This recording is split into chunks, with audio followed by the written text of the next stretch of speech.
दोस्तों, अगर आप लोगों का भी कोई मैट्रिमोनियल डिस्प्यूट का केस है और पत्नी ने परिवार पर, पति पर और पूरे ससुराल वालों पर 498 है, नए कानून में BNS 85 और झूठी धाराओं में मुकदमा दर्ज करा दिया है दोस्तों, तो ये वीडियो आप लोगों के लिए है दोस्तों। जय हिंद, नमस्कार, मैं एडवोकेट आशीष मिश्रा।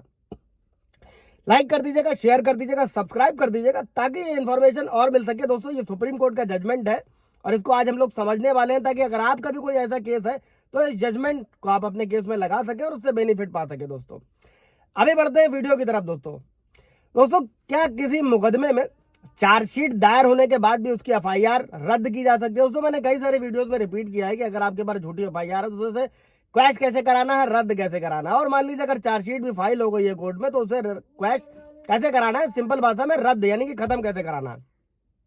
और दोस्तों, सुप्रीम कोर्ट ने हाल ही में अपने ताजा फैसले में यह दोहराया है कि अगर हाई कोर्ट को लगता है कि कार्यवाही को जारी रखना कानूनी प्रक्रिया का दुरुपयोग होगा दोस्तों, तो हाई कोर्ट को क्या है, CRPC की धारा 482 के तहत जो नए कानून में आप इस्तेमाल करेंगे अगर, तो भारतीय नागरिक सुरक्षा संहिता की धारा 528 के तहत दोस्तों चार्जशीट दायर होने के बाद में भी FIR को रद्द करने का अधिकार है हाई कोर्ट के पास में दोस्तों। ये दोहराया है सुप्रीम कोर्ट ने। और सुप्रीम कोर्ट की बेंच ने IPC की धारा 498A के तहत जो क्रूरता का मामला होता है, आप लोगों ने भी सुना होगा दोस्तों, जानते होंगे अगर आपका केस चल रहा होगा। इसी एक मामले में शिकायत करता यानी कि जो महिला थी उसने सास, ससुर और पति के खिलाफ जो FIR दर्ज कराई थी और जो चार्जशीट फाइल करी थी पुलिस ने, उसको सुप्रीम कोर्ट ने खारिज कर दिया दोस्तों। अब था क्या दोस्तों, गुजरात हाईकोर्ट द्वारा FIR को खारिज करने से इनकार कर दिया गया था। मतलब ट्रायल कोर्ट ने मैटर चला, उसके बाद में पति और ससुराल वालों ने हाई कोर्ट का रुख किया, हाई कोर्ट ने इनकार कर दिया और शिकायत करता कि जो सास, ससुर और पति द्वारा अपील को स्वीकार नहीं किया गया दोस्तों हाई कोर्ट द्वारा। इसी के बाद में शिकायत करता यानी कि जो महिला थी उसने 2002 में अपने पति और ससुराल वालों के खिलाफ FIR दर्ज कराई थी इस मामले में दोस्तों। उसने और उसके पति ने 2004 में आपसी सहमति से तलाक ले लिया था। पूरे केस को समझिएगा कि आपको कैसे इस्तेमाल करना है। इसी के साथ दोस्तों, गुजरात हाईकोर्ट ने 14 सितंबर 2011 को जो क्या किया कि महिला के पति और सास ससुर द्वारा जो दायर केस था उसको रद्द करने की अर्जी को खारिज कर दिया, क्योंकि जांच अधिकारी ने क्या किया था, जो इन्वेस्टिगेशन ऑफिसर होता है, पुलिस वाला होता है, उसने केस में चार्जशीट को दायर कर दिया था और अपीलकर्ताओं के खिलाफ प्रथम दृष्टया मामला बनाया था।